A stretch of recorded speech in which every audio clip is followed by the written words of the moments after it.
हाय friends, Vasani sir chemistry YouTube channel में हूँ दीपक वसाणी आप सबनु हार्दिक स्वागत करूँ छूँ। आजना विडियो लेक्चर में फरी पाछा नवा टॉपिक साथे आपणे मळी रह्या छे। आपणो नवो टॉपिक है सीमित प्रक्रियक। तो सौथी पहला तो सीमित प्रक्रियक कोने कहेवाय एने एकदम करता एकदम सरल भाषा में व्यवहारिक उदाहरणों आपीने पहला समजावुं छुं अने पछी आ टॉपिक में पण आपणे एक अगत्यनो दाखलो भणीशुं। मित्रों, आ चेप्टर में मोटा भागना टॉपिक है दाखलावाळा छे।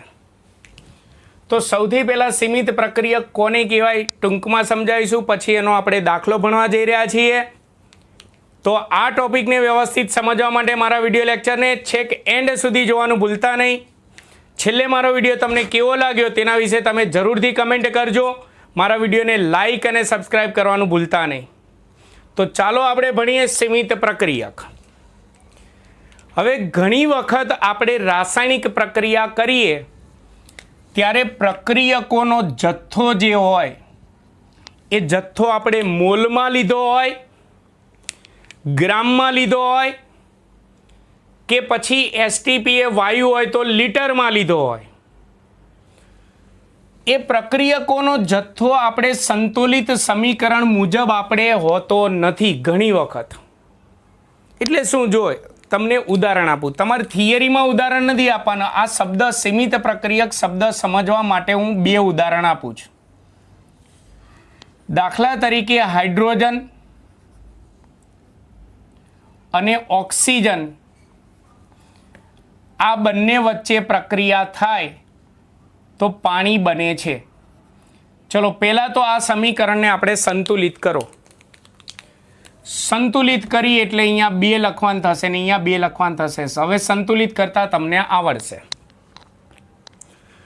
अहींया हूँ जत्थो ग्राम में, मोल में के लीटर में के मिलीलीटर में लईने पण हूँ तमने सीमित प्रक्रियक शब्द समजावी शकूँ।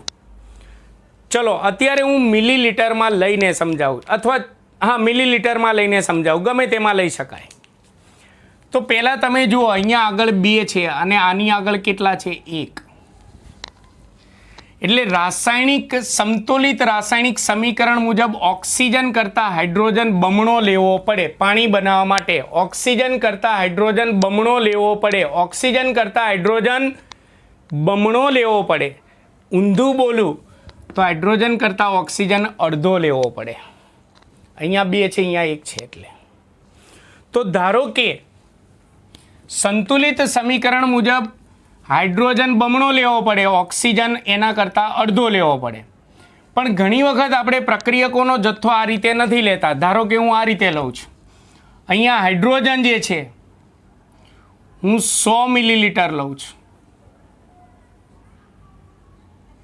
अने ऑक्सीजन पण 100 मिलीलीटर लઉં છું अने प्रक्रिया चालू करूँ। तो मैं अहींया प्रक्रियकोनो जत्थो आजे लीधो ए संतुलित समीकरण मुजब नहीं लीधो। खरेखर संतुलित समीकरण मुजब आना करता आ बमणो होवो जोईए। एटले के आ 100 मिलीलीटर लो तो आ केटला मिलीलीटर लेवो जोईए 200 मिलीलीटर। केटला 200 एना बदले मैं केटलो लीधो छे 100 मिलीलीटर ज। एटले एनो मतलब के हवे अहींया प्रक्रिया थशे तो शुं थशे? जो हाइड्रोजन करता ऑक्सीजन केवो हजी अर्धो।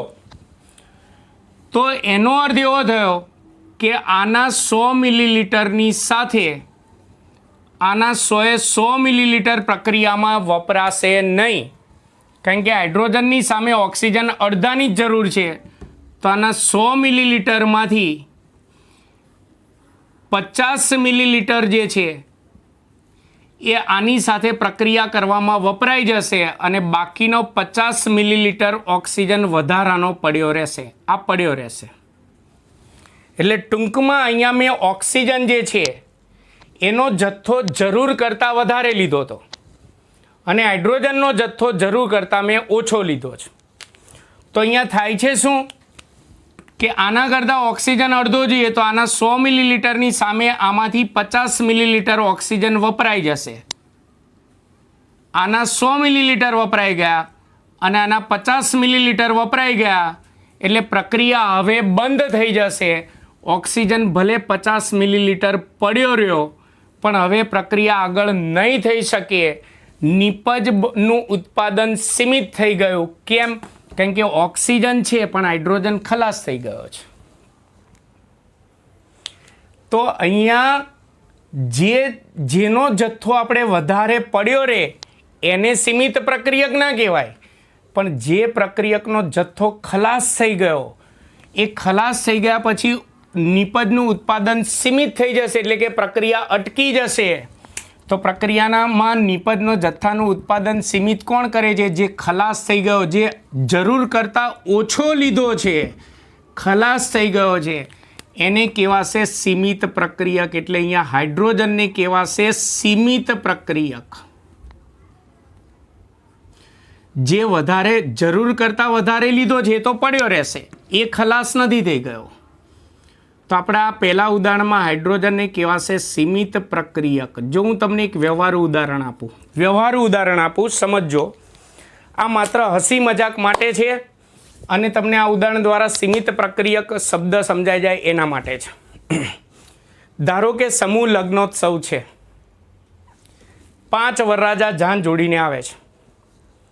5 વરરાજાની સામે ખરેખર 5 કન્યાઓ હોવી જોઈએ મંડપમાં. ધારો કે 2 કન્યાઓ ભાગી જાય છે,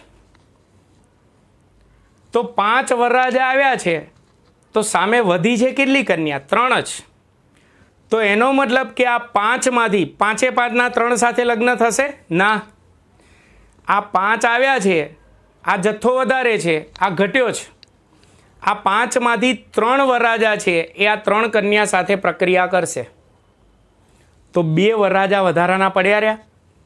લગ્ન હવે નહીં થઈ શકે, લગ્નની પ્રક્રિયા અટકી ગઈ. કેમ? કન્યા નથી, હવે 2 ભાગી ગઈ છે. તો જે વધારાના પડ્યા રહ્યા ને એને સીમિત પ્રક્રિયક ના કહેવાય, જે ઘટ્યા ને એને સીમિત પ્રક્રિયા કહેવાય. તો આપણા વ્યવહારુ ઉદાહરણમાં કન્યા પક્ષ જે છે એ શું થયો? સીમિત, ઘટ્યો. સમજણ પડી? જે ઘટે ને એ સીમિત પ્રક્રિયક. જેમ કે હું બીજું ઉદાહરણ લઉં, આની અંદર જ બીજું ઉદાહરણ લઉં. 2H2 plus O2 gives 2H2O. આપણે નિપજ બાજુ તો જોવાનું નથી, સીમિત પ્રક્રિયક છે એટલે પ્રક્રિયક બાજુ જોવાનું. ચલો, આની આગળ 2 છે, આની આગળ 1 છે, એટલે હાઇડ્રોજન કરતાં ઓક્સિજન અડધો હોવો જોઈએ. ઊંધું બોલું તો ઓક્સિજન કરતાં હાઇડ્રોજન બમણો હોવો જોઈએ. ધારો કે હું અહીંયા હાઇડ્રોજન 200 મિલીલીટર લઉં છું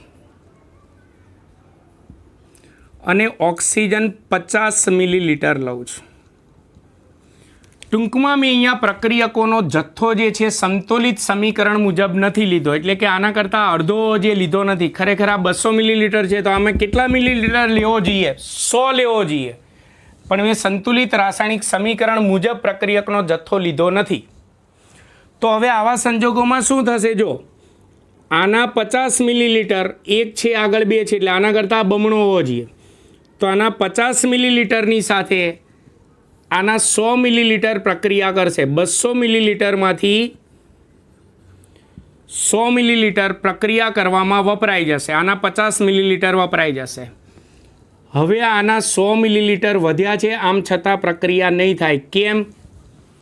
હાઇડ્રોજન આપણે વધારે 100 મિલીલીટર વધારે લીધો હતો, એ પડ્યો છે, તેમ છતાં હવે પ્રક્રિયા નહીં થાય, નિપજનું ઉત્પાદન નહીં થાય. કેમ? કારણ કે હવે ઓક્સિજન ખલાસ થઈ ગયો.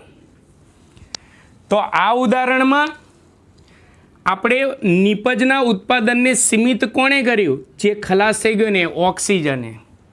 હાઇડ્રોજન તો હજી પડ્યો છે, પણ ઓક્સિજન સામે ખલાસ થઈ ગયો છે. એટલે જે ખલાસ થઈ જાય, જેનો જથ્થો આપણે ઓછો લીધો છે, જે ખલાસ થઈ જાય છે, એને કહેવાશે સીમિત પ્રક્રિયક. એટલે આપણા બીજા ઉદાહરણમાં ઓક્સિજનને કહેવાશે સીમિત પ્રક્રિયક. જેમ કે હજી એક વ્યવહારુ ઉદાહરણ આપું. ધારો કે સમૂહ લગ્નોત્સવમાં કન્યાઓ 5 છે, તો વરરાજા કેટલા હોવા જોઈએ? 5. એમાંથી 2 વરરાજા ક્યાંક જતા રહે છે, ગાયબ થઈ જાય છે, 3 જ આવે છે. જરૂર છે 5ની, આવે છે 3. તો આના 3ની સાથે આને 3ના લગ્ન થશે. તો 2 કન્યાઓ હજી પડી જ, પણ વરરાજા શું થઈ ગયા? ખલાસ, 0 થઈ ગયા.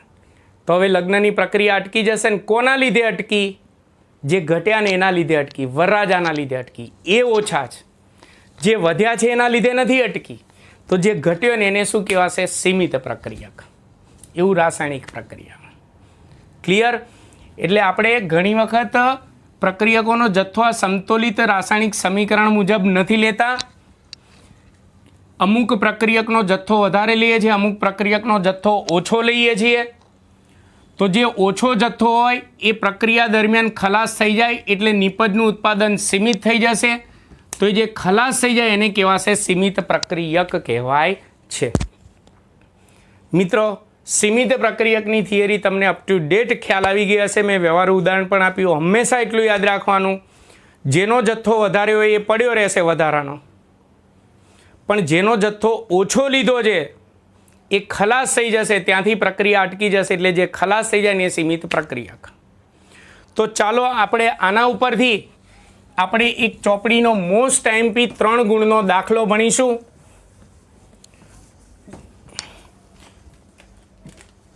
આ દાખલાની રકમ જે છે એ સમજો. મેં પેમ્ફલેટમાં આ દાખલો આપેલો છે. 50 કિલોગ્રામ નાઇટ્રોજન વાયુ, રકમ અહીંયા લખું છું. 50 કિલોગ્રામ નાઇટ્રોજન વાયુ એટલે કે ગેસ અને 10 કિલોગ્રામ હાઇડ્રોજન વાયુ એટલે કે H2 ગેસ ને એમોનિયા બનાવવા માટે મિશ્ર કરેલ છે. એમોનિયા ગેસ, એમોનિયા વાયુ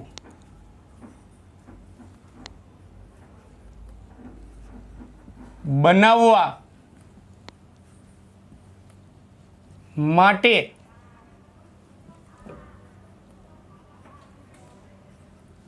મિશ્ર કરેલ છે. તો ઉત્પન્ન થતા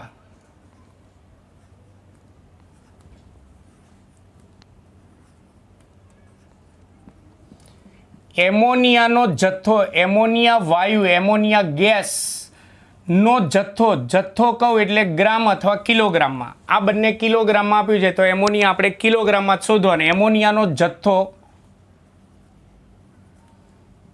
ગણો. એટલે આમ આટલી રકમ વાંચીએ ને હજી રકમ બાકી છે. આટલી રકમ વાંચીએ ને એટલે આપણને એમ થાય તત્વયુગ મિતિનો દાખલો છે. રાઈટ, તત્વયુગ મિતિનો દાખલો છે, પણ આમાં સીમિત પ્રક્રિયક નક્કી કર્યા પછી તત્વયુગ મિતિનો દાખલો થશે. એટલે હજી રકમ બાકી છે. અહીં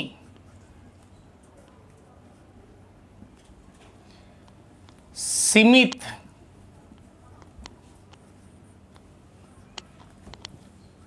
પ્રક્રિયકને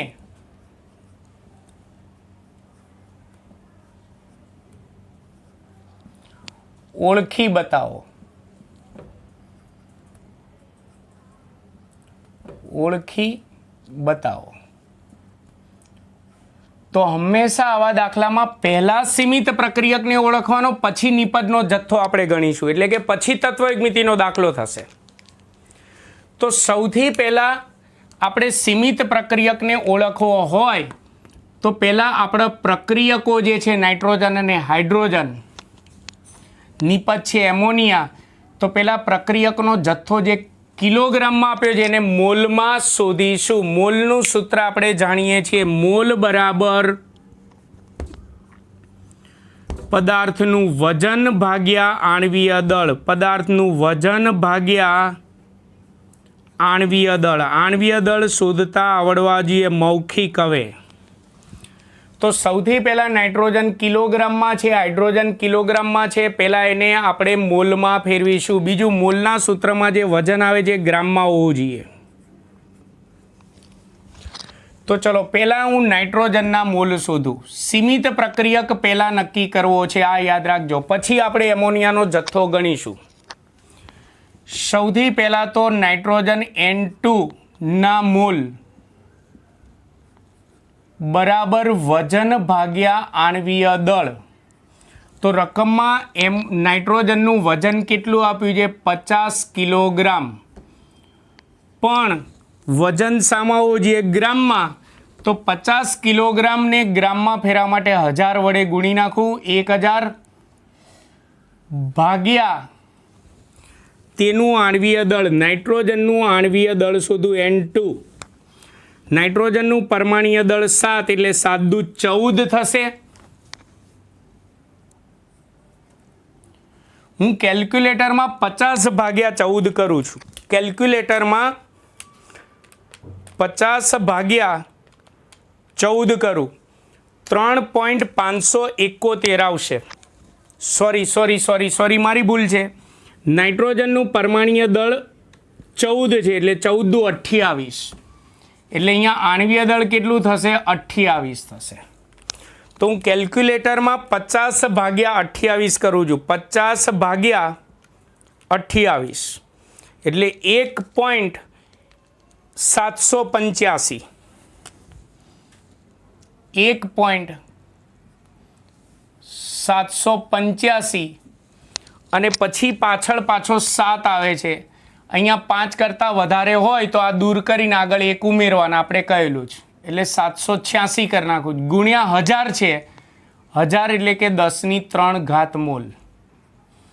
એટલે એનો મતલબ મેં પ્રક્રિયા કરવા માટે 50 કિલોગ્રામ નાઇટ્રોજન લીધો છે. એટલે મોલમાં કહીએ તો મેં પ્રક્રિયા કરવા માટે 1.786 ગુણ્યા 10³ ઘાત મોલ નાઇટ્રોજન વાયુ લીધો છે તેમ કહેવાય.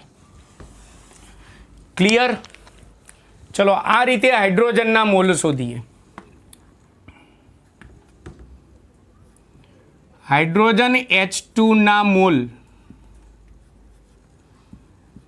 બરાબર વજન ભાગ્યા આણ્વીય દળ. વજન ભાગ્યા આણ્વીય દળ, તેનું વજન 10 કિલોગ્રામ છે, પણ એને ગ્રામમાં ફેરવા માટે પાછા 1000 વડે ગુણવાના. એટલે વજન ગ્રામમાં થઈ ગયું ભાગ્યા H2 નું આણ્વીય દળ. ચલો હાઇડ્રોજનનું પરમાણ્વીય દળ કેટલું? 1 એટલે 2 કા 2. તો H2 નું આણ્વીય દળ 2. 10 ભાગ્યા 2 એટલે અહીંયા 5 થશે. ગુણ્યા આ 1000 એટલે 10³ ઘાત મોલ હાઇડ્રોજન થયું. તો આનો અર્થ શું થયો? કે ભાઈ 10 કિલોગ્રામ હાઇડ્રોજન લીધો છે એટલે એનો મતલબ 5 ગુણ્યા 10³ ઘાત મોલ જેટલો હાઇડ્રોજન લીધો છે તેમ કહેવાય. અહીંયા 1000 વડે કેમ ગુણ્યા? કારણ કે મોલના સૂત્રમાં વજન ગ્રામમાં હોવું જોઈએ. ગ્રામમાં ફેરવા માટે 1000 વડે ગુણ્યા, અને 1000ને તો મેં એમને જ રાખ્યા 10³ ઘાત. ચલો ક્લિયર છે? હવે મારે સીમિત પ્રક્રિયક નક્કી કરવો છે. પહેલાં તો સૌથી પહેલાં આપણી પ્રક્રિયા લખીએ અને સંતુલિત કરીએ. નાઇટ્રોજન અને હાઇડ્રોજન વચ્ચે પ્રક્રિયા થઈ એમોનિયા બને છે. એટલે N2 gas plus H2 gas gives ammonia NH3 gas. ચલો આને સંતુલિત કરીએ. નાઇટ્રોજન 2 છે તો અહીંયા 2 કરવા પડશે. હાઇડ્રોજન 3 દુ 6 છે તો અહીંયા 3 કરવા પડશે, એટલે 3 દુ 6. ક્લિયર એટલું? ચલો સીમિત પ્રક્રિયક કોનો જથ્થો વધારે છે, કોનો જથ્થો જરૂર કરતાં આપણે ઓછો લીધો છે એ નક્કી કરવું છે. તો પ્રક્રિયા પરથી નાઇટ્રોજન કેટલા મોલ છે? આગળ 1 મોલ. અને એની સામે હાઇડ્રોજન કેટલો જોઈએ? 3 મોલ. એટલે 1 મોલ નાઇટ્રોજન લો ત્યારે 3 મોલ હાઇડ્રોજન. એટલે નાઇટ્રોજન કરતાં હાઇડ્રોજન કેટલા ગણો હોવો જોઈએ? 3 ગણો. તો હવે હું એક બાજુ N2 ના મોલ લખું. N2 ના મોલ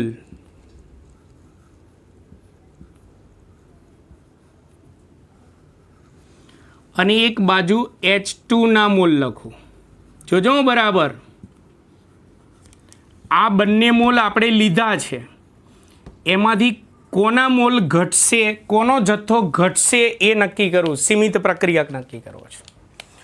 તો પ્રક્રિયા મુજબ 1 મોલ નાઇટ્રોજન લેવામાં આવે તો ત્યારે 1 મોલ નાઇટ્રોજનની સામે 3 મોલ હાઇડ્રોજનની જરૂર પડે. 3 મોલ જરૂર પડે.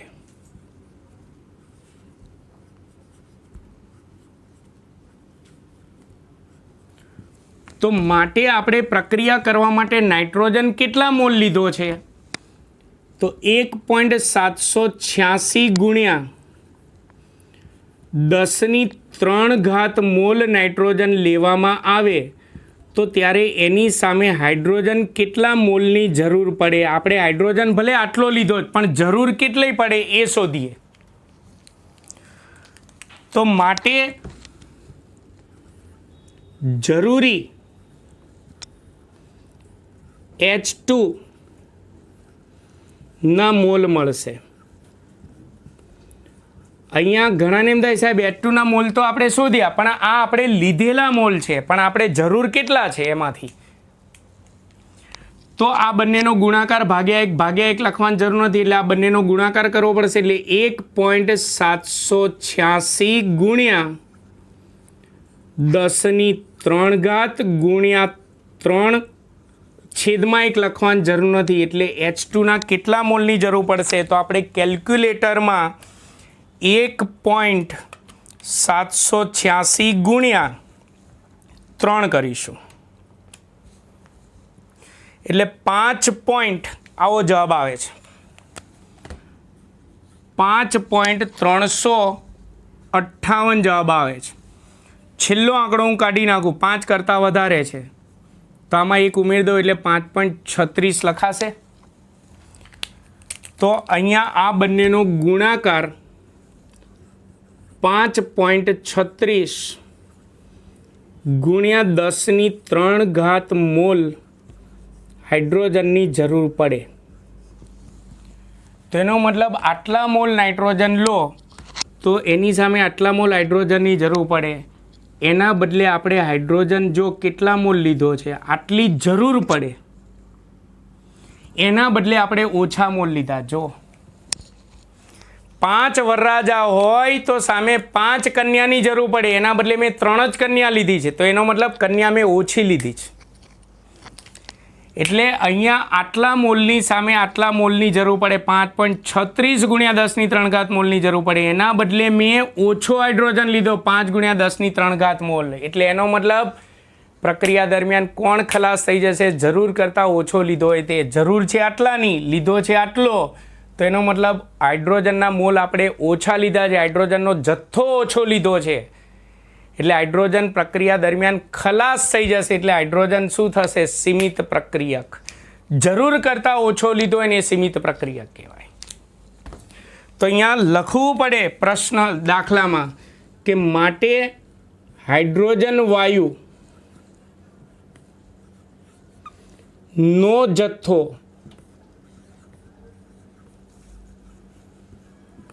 જરૂર કરતાં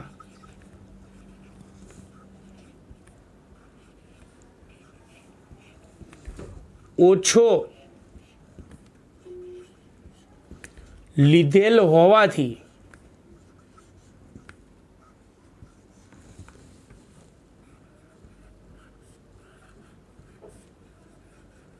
અહીં હાઇડ્રોજન વાયુ એ સીમિત પ્રક્રિયક છે. સીમિત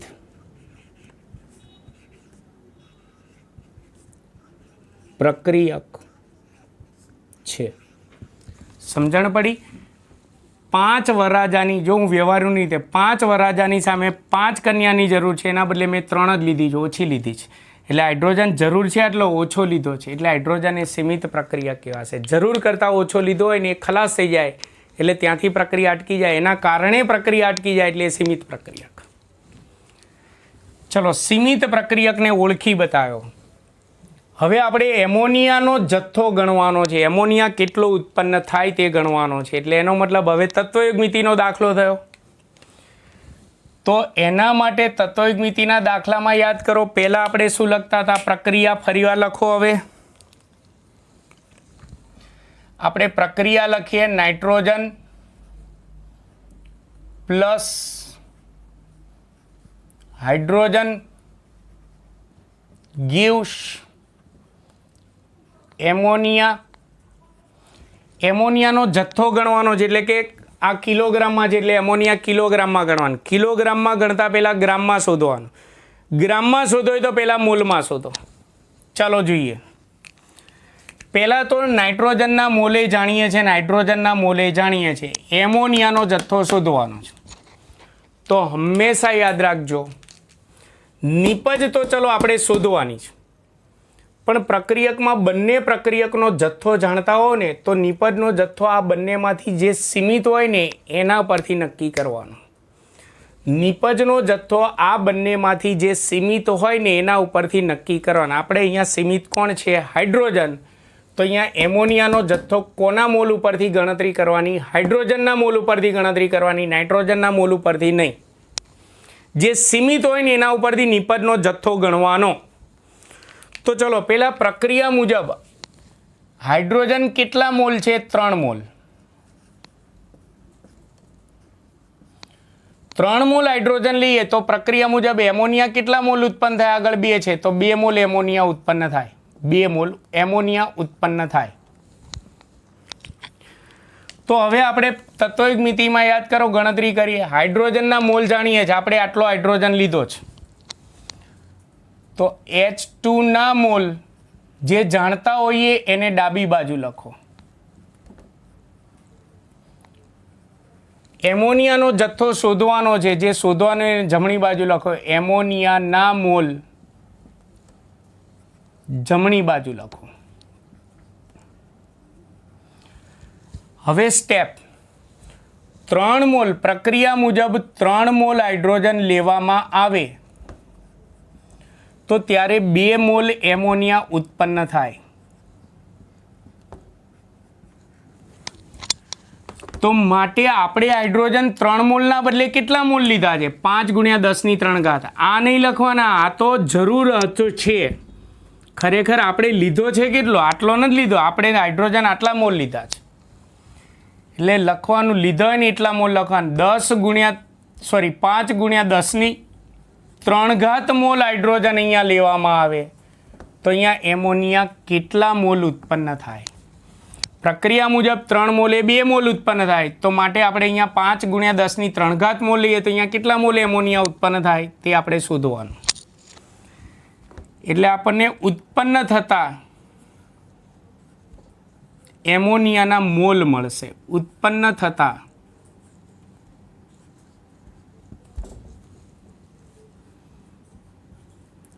એમોનિયાના મોલ મળશે. આ બંનેનો ગુણાકાર ભાગ્યા 3 એટલે 5 × 10⁻³ ગુણ્યા 2 ભાગ્યા 3. 5 દુ 10 ભાગ્યા 3 કરવાના કેલ્ક્યુલેટરમાં. 10 ભાગ્યા 3 એટલે 3.33 જવાબ આવશે. 3.33 ગુણ્યા 10⁻³ મોલ એમોનિયા ઉત્પન્ન થાય. પણ હજી આપણો દાખલો પૂરો થયો ના કહેવાય. જો રકમમાં એમ કીધું હોય કે ઉત્પન્ન થતા એમોનિયાના મોલ ગણો તો આવી ગયા તો પૂરું. પણ એમોનિયાનો જથ્થો ગણો. જથ્થો એટલે ગ્રામમાં ગણવાનો. અને બીજું આપણને રકમમાં અન્ય પદાર્થો કિલોગ્રામમાં છે એટલે કિલોગ્રામમાં ગણવાનું.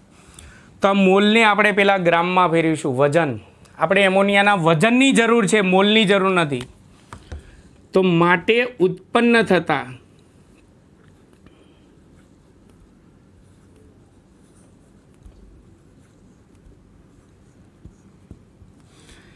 એમોનિયા NH3 નું વજન બરાબર, ચલો મોલ પરથી વજન શોધવું છે તો આપણું મોલનું સૂત્ર શું છે? મોલ બરાબર વજન ભાગ્યા આણ્વીય દળ. મોલ બરાબર વજન ભાગ્યા આણ્વીય દળ. તો વિચારો આમાંથી વજનને સૂત્રનો કરતા બનાવો તો આણ્વીય દળ ભાગાકારમાં, સામે જાય તો ગુણાકારમાં. એટલે મોલ ગુણ્યા આણ્વીય દળ થાય. વજન બરાબર મોલ ગુણ્યા એમોનિયાનું આણ્વીય દળ થાય. ખબર પડી ગઈ? તો એમોનિયાનું વજન શોધું તો ઉત્પન્ન થતા એમોનિયાના મોલ કેટલા મળ્યા? તો 3.33 ગુણ્યા 10³ અને ગુણ્યા એમોનિયાનું આણ્વીય દળ કેટલું? ગણો રફકામમાં એમોનિયાનું આણ્વીય દળ. નાઇટ્રોજનનું પરમાણ્વીય દળ 14, હાઇડ્રોજનનું 1, એવા 3 હાઇડ્રોજન, 3 એકા 3 એટલે 14 ને 3 17 થાય. તો હવે આ બંનેનો ગુણાકાર કરીએ. 17 ગુણ્યા 3.33,